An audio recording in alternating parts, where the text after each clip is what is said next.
What's going on, everybody? C4 here today, continuing with the best 7-round mock draft series on YouTube, and we're touching on the Kansas City Chiefs. We're going to look at their free agency, we're going to look at the pass in the 2016 draft, and get a feel for how this organization likes to draft before we give ourselves a shot here at Beast Mode TV to give a full 7-round mock draft to the Kansas City Chiefs. A lot of picks this year. I think this is a fairly solid draft in my honest opinion. So, looking at the Chiefs, they were 12-4 last year. They had the 20th overall offense and the 24th overall defense. Their MVP, in my opinion, was Tyreek Hill, an absolute game changer in multiple facets of the game. He can run the ball, get rushing touchdowns, catch the ball, get receiving touchdowns, and also be a big-time playmaker on special teams. For everyone that doesn't think Joe Mixon deserves a second chance, just look at Tyreek Hill, who, in my opinion, I guess if you're making it a competition, did something worse than Joe Mixon. The Chiefs gave him a second chance. He made the most of his opportunities, been clean off the field, and was, in my opinion, their MVP last season. So their needs before free agency started, I had as cornerback, outside linebacker, wide receiver, offensive line, and backup quarterback. Free agency, they re-signed Laurent Duvernay-Tardif from Canada, 5 years, $41 million deal, giving that a D+. As much as I like to see a fellow Canadian, getting paid big money, he graded out as a below average offensive lineman, and he's getting paid top tier money. I'm not exactly sure what the language in quotations of his contract is. Maybe it doesn't look as big as 41. Maybe they have like a get out of jail free card somewhere in that contract, but at face value, not a good contract. They re-signed Eric Berry to a 6-year, $78 million deal, giving that an A-. I feel like, obviously that's a lot of money to give to a guy that's closing in on 30. With that being said, Eric Berry is, when healthy, one of the best safeties in the NFL. He's a franchise player. He's a cornerstone of that franchise. Great on the field, off the field. Brings a lot of, great assets to that franchise. They released Jamal Charles, which freed up over $6 million in cap, giving that a B. I think, obviously, if they got a healthy Jamal Charles, they may have, he's better than any running back they have. But when is the last time Jamal Charles has been healthy? I think freeing up $6 million in cap and trying to roll with, the running backs there's not bad. They're stable. Spencer Ware, Charchandrick West. They brought in C.J. Spiller. That's not bad at all. They should be fine. They re-signed Daniel Sorensen on a 4-year, $16 million deal, giving that a C. So lots of playing time last year. Played a little bit of linebacker, a little bit of more so safety. So that's, solid depth move. And then they brought in Benny Logan on a 1-year, $8 million deal, giving that a B+. As an Eagle fan, Benny Logan, in my opinion, is better than Dontari Poe. So you got a 1-year upgrade. Ideally, he's going to ball out for you guys. I don't necessarily know what your contract situation, what you're going to be able to offer in terms of contracts next year, how much cap room you have to move, because maybe this is just a 1-year kind of Band-Aid to slap on Benny Logan. But he is a beast, and that is a great get for that defense. So looking at their 2016 draft, how did the Kansas City Chiefs do? I thought they did to be completely honest with you, when it happened. And looking at it, in retrospect, pretty damn good. They got Chris Jones in the second round. They didn't have a first-round pick, and Chris Jones was debatably one of the best rookie defensive players last season, so that was a phenomenal pick. We'll talk on another guy, but that was a great pick right there. Third round, they had Kavari Russell. I don't think he's on the roster anymore. So anytime you have pick a guy in the third round that's no longer on your roster less than a year when he was drafted, that's not a great pick. They had to forfeit their second third-round pick for violating the NFL's anti-tampering policy. Fourth round, they had 3 fourth-round picks. They got Parker Ehringer, the guard from Cincinnati, Eric Murray, the corner from Minnesota, and Demarcus Robinson, the wide receiver from Florida. The first two guys, Ehringer and Murray, not super familiar on them. Maybe if you're a fan of the Chiefs, you're like, oh, those guys are next. But they get Demarcus Robinson from Florida. He was very, very good at the University of Florida. Probably the best wide receiver we've had. Well, now we have Antonio Callaway, but he was first stretch. He was probably the best wide receiver on the team for 3 years, and maybe he'll be able to carve out a role if he has a strong camp. The fifth round, they had 2 fifth-round picks. They got Kevin Hogan and Tyreek Hill. Kevin Hogan's no longer on the roster. He gets some starting snaps, I think. He probably started. Did he start a game? I just know he came in for the Cleveland Browns, actually. I like that pick, though, when it happened. I thought Kevin Hogan was a solid flyer in the 5th round. And then Tyreek Hill, who I gave their MVP. So if you get an MVP in the 5th round, plus you add what they got now on the defensive line with Chris Jones in the 2nd round, you have to kind of say it's a good draft, even though a bunch of these guys aren't really going to make much of themselves. Or not. Some of them are not even on the roster anymore. And to finish out the draft, they had 2 6-rounders. They got DJ White, the corner from Georgia Tech, and Daddy Nicholas, the outside linebacker from Virginia Tech. I actually like that Daddy Nicholas pick when it happened. But again, got thrown on IR. Don't get to see what he has yet. So overall, a lot of picks, a lot of misses. But everyone's going to remember from this draft class the 2 big hits and Chris Jones and Tyreek Hill. So you have to say it was a fairly productive and successful draft from the Chiefs. They made good quantity while they had lots of quality. So now it's time for me. Another draft where they have a bunch of picks to see if we can hit on some of these guys. So let's jump right into that now. So jumping into the first round, pick number 27. I am selecting Quincy Wilson, the cornerback from Florida. I think corner is the biggest need they need to address. 6'1", 210 pounds, 4.54 40, 14 reps on the bench press. Tested not spectacularly well. Had a nice 20-yard shuttle of 4 seconds, which is nice. NFL comparison is Trey Boston, who's a safety on the Carolina Panthers.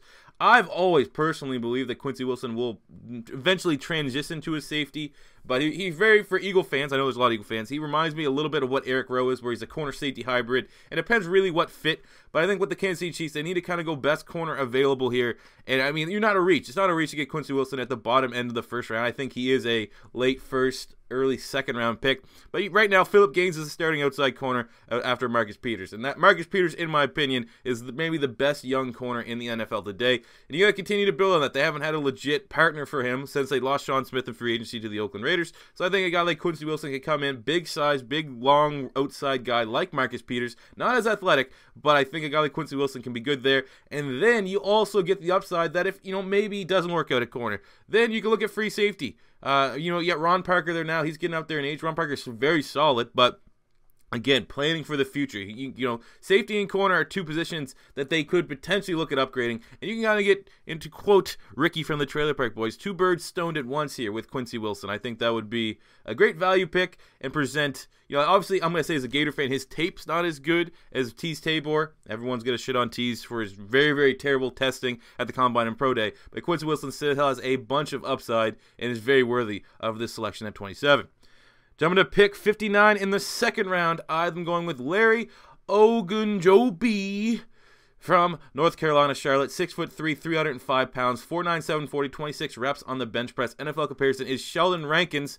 Obviously, with them running a 3-4, he's going to be an outside edge rusher that can look to eat and take some snaps away from Jay Howard, who's their starting defensive end, who looks like, I don't know, I personally, he was good at Florida, but it seems like they're not solid on, really sold on him. I think Ogunjobi could come in right now. He's an animal. Whole lot of upside. This guy here does have all-pro potential. I can see from his tape. Obviously, it's tough because of the lack of competition. It's not as strong there in the Conference USA, but he's a freak. I think everything you want in a player like this, he's aggressive. He's everything that they want in that defense. The only issue I think seeing this is that I don't know how good he will be against the run in the NFL. I guess that's what you're kind of hoping that Benny Logan can bring to that. And you also get that a little bit with Chris Jones. But I think, with Ogunjobi, he's aggressive, a big-time edge rusher to help them get some sacks from the defensive line and not always have to rely on Justin Houston and an aging Tom Bahali/D Ford to get all the snacks on that team. So I think another great value pick to solidify that defensive line because let's not forget, Kansas City Chiefs are a team that works from the defense out. They've always had a very stout defense, and then, you hope Alex Smith can manage himself to a win. See what I did there? So I think Ogunjobi would be a phenomenal pick right there for them.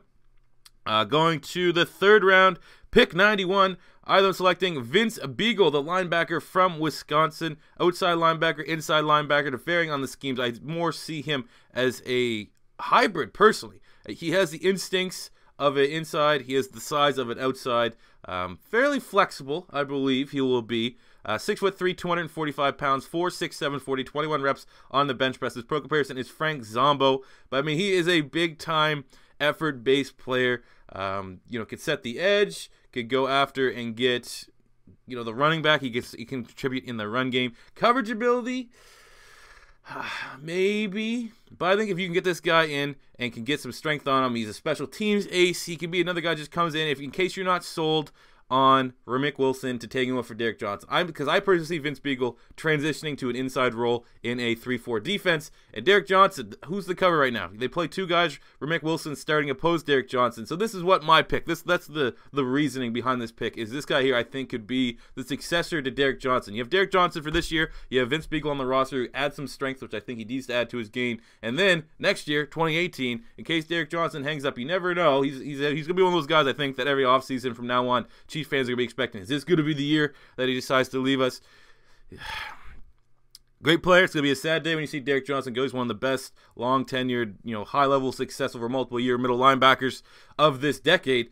But, time's come. Father Time waits for no man. So I think Vince Biegel would be great cover to have back there for when he goes thinking a couple spots ahead. And, you also have Frank Zombo on the guy that compares to him on the roster as well. Jumping to their second third-round pick 104. I have them selecting Nathan Peterman, the quarterback from Pitt, 6'2", 225 pounds, running 4'8", 240. NFL Pro comparison is Kirk Cousins. I think Peterman, along with Davis Webb, are probably two of the more hyped prospects since the Combine happened. And this is, again, Alex Smith, is the Alex Smith experiment ever going to work there in Kansas City? If not, get a guy like Nathan Peterman that's not going to be expected to start his rookie year, and then see what you got in case, they want to go in a different direction. I think that, I don't have no idea what Alex Smith's contract is kind of set up like, but I would say that if he fails to really even get a playoff win or do any damage in the playoffs this year, or even fails to make the playoffs, they could be looking at dumping that contract next season and rolling with whoever they got. And the Chiefs are always consistent enough that they will never pick. Probably, it'd be pretty tough for the Chiefs to get a top 10 pick because their defense is still very good and they are a run-first team. But I could see them getting like a middle of the park. You're not going to be able to get your quarterback there. So get a project guy with a lot of upside in Nathan Peterman. Have him on the roster for a year. Redshirt him, obviously bearing injury. And then you can, you have that, at least that asset on your roster in case you decide to move on from Alex Smith. And I think that's another preparation move that they need to look at making here. Jumping to pick 132 in the fourth round, I have them going with Taiwan Taylor, the wide receiver from Western Kentucky, 5'11", 205 pounds, ran a 4.50 40, 13 reps on the bench press. Tested fairly well in every other drill, had a 6.57 three-cone drill, which is fairly strong for the position. NFL comparison is Stephon Diggs of the Minnesota Vikings, who's been very good, very big-time playmaker. But I see Taiwan Taylor kind of... I don't really like the fact that he's kind of put in the box of a pure slot wide receiver. I think he has an upside. But I think you can't rely on Tyreek Hill to really emerge as the Kansas City slot wide receiver because he's a guy you want on the outside as well with his burn ability. And you have Jeremy Maclin and Chris Conley, both those guys. Maybe Maclin, as he slows down, could be that slot guy. But I think, add another just big-time playmaker. I think Taiwan Taylor has the speed that he can play on the outside. And I think, obviously his production was crazy. Absolutely crazy. 17 touchdowns, like 1,700 yards last year. Very high production. Add another good, talented wide receiver to that mix of wide receivers. I think he's more refined. He's better route running than Tyreek Hill, and I think he's more refined than a DeMarcus Robinson or D'Anthony Thomas, who present the top depth on that roster. I'm going to say right now, when I was originally doing this, before I had Quincy Wilson, I had them taking John Ross, and I was just saying, why not? Why not just absolutely body teams with speed, with Tyreek Hill and John Ross, but then I figured not really plays Alex Smith's game. Alex Smith doesn't throw the ball deep, so he's going to get some struggling there. So it's better go with the defense. And then in the fourth round, tremendous value in Taiwan Taylor, and I think he could be a nice fit to that team. Jumping to the fifth round, pick 170, I am selecting Wayne Gallman, the running back from Clemson, 6 feet tall, 215 pounds, ran a 4.60 40, 21 reps on the bench press, had a 4.28 20-yard shuttle, which is good for his time. NFL comparison is Kerry Robinson, who spent some time with the Jets and the New Orleans Saints. I personally think Wayne Gallman's tape looks better than he tested at Clemson. The only problem with him really is that he runs high, and that is an issue when you get to the next level. But, I mean, looking at their depth chart, I don't know what the plan is with Spencer Ware, Char Chandler. That's both these guys, I assume, have to get paid sooner than later. You brought in C.J. Spiller as a flyer, so I don't really see the... it's uncertainty. There's uncertainty in the backfield. So you get a guy like Wayne Gallman, you're going to be locked into his rookie deal. I personally think there's a lot of upside with Wayne Gallman. I'm a big fan of him. Watch him at Clemson. Like I said, if he can, maybe bulk up, maybe add 5-6 pounds, running upright might not hurt as much. Just because when you run upright, those are the type of players that you hope just have the natural power that they don't have to lower the shoulder pads and can naturally truck over guys. And Wayne Gallman's not that guy. So if he does bulk up a little bit, he might be able to compensate for his high running ability. But I think good burst of line of scrimmage, great vision, can catch the ball. I think he's really underrated pass blocking. Which is exactly what a lot of people want in a running back as they transition from college to the pros. So I think Wayne Gallman here in the fifth round, very nice value to get here at 170. Jumping to pick 180, I have them going with Xavier Woods, not from the New Day, but from LA Tech, the safety, 5'11", 197 pounds, ran a 4.54 40, 19 reps on the bench press, tested very well in the 3-cone drill, the 20-yard and the 60-yard shuttle, great agility. Another guy, just in case Quincy Wilson is your corner, which I think you're drafting him as a corner, you got to get that safety depth behind Ron Parker. I don't think Ron Parker is, he's getting out there in age, he's starting to slow down a little bit, and you don't really have a whole lot of cover there. I have Eric Murray and Marquestin Huff. again, those guys, they're just forever depth players. I think a guy like Xavier Woods would be able to come in and contribute already, be a special teamer day one, and then be, a guy that can challenge for that top depth free safety spot on this roster. Again, trying to build depth, that's what we got to do. Jumping to pick 216 in the 6th round. I'm going with Josh Tupou, from nose tackle from Colorado, 6'3", 325 pounds. Again, building on the lines. I was kind of upset that I wasn't able to find a good guard here. I think they're still not sold with their entire offensive line, and I would like to improve it, which we do eventually before the end of the draft. But just how my board went, there wasn't really any available offensive lineman that fit the Andy Reid mold of a big mauler. So we got Josh Tupou, or Tupou, that's probably how you definitely pronounce it. Nose tackle, 6'3", 325 pounds, just to get a big body on that line. Benny Logan, he's an undersized nose tackle. So you get a guy that's an eater of worlds. Obviously, you're gonna be rolling with Benny Logan for this 1 year, so you get that depth at the nose tackle spot, that size that you lost when you lost Don Poe. I mean, Don Poe is probably 20 pounds heavier than Benny Logan. Benny Logan walks at like 310, 315. They'll probably try to bulk him up a little bit, but he will still be an undersized nose tackle. So going with the best nose tackle depth available in case you lose Benny Logan. At least you have a guy that can get some early rotations. I think he won't have a problem making the roster because it is a position of need. And, just a guy that's great against the run, eater of space, and can really get early down work, I think, in his rookie season. And that's a 6th round pick. That's great value there. Jumping to the 2nd, 6th round pick 218. I have them going with Jeremy Cutler, the corner from Middle Tennessee State, 6'2", 170 pounds. Again, what you need to do on this in the 6th round, find guys that can come in and contribute on special teams. And he's good ball breaking ability. Obviously, smaller school, doesn't have the strongest competition, but great size, great ability to start on the outside, potentially get that long range guy. I mean, DJ White, Steven Nelson, these guys aren't that big. So I think adding the best player available on my board for a position in need, which is the defensive backs. I think they need to reload a little bit back there in the secondary, and Cutler is a solid prospect that should be able to make a roster as a special teamer with great coverage ability, and then you can see what happens and what sticks in terms of him developing into a NFL corner. Then finishing up in the 7th round, pick 245, I've been going with Corey Levin, the offensive guard from Tennessee Chattanooga, 6'4", 310 pounds, ran a 5.16 40, 26 reps on the bench press. Another guy that needs to kind of bulk up a little bit, probably might find himself in practice squad candidacy, but I do believe looking at their offensive line, I think they're sold on the right side, obviously paying Durade Tadif. They got the good center. They're sold on Eric Fisher. They paid him. So right now the right guard spot really is the only spot I think that they can look at addressing now. Maybe the right tackle, but in the interior I think that's where they could use some depth, and a guy like Corey Levin was the best available depth here in the 7th round as an interior offensive lineman, and I think that would be just a solid depth role, but he's probably a prime candidate to land on special teams. Come on, C4. We're 17 minutes in. He's a prime candidate to land on the practice squad.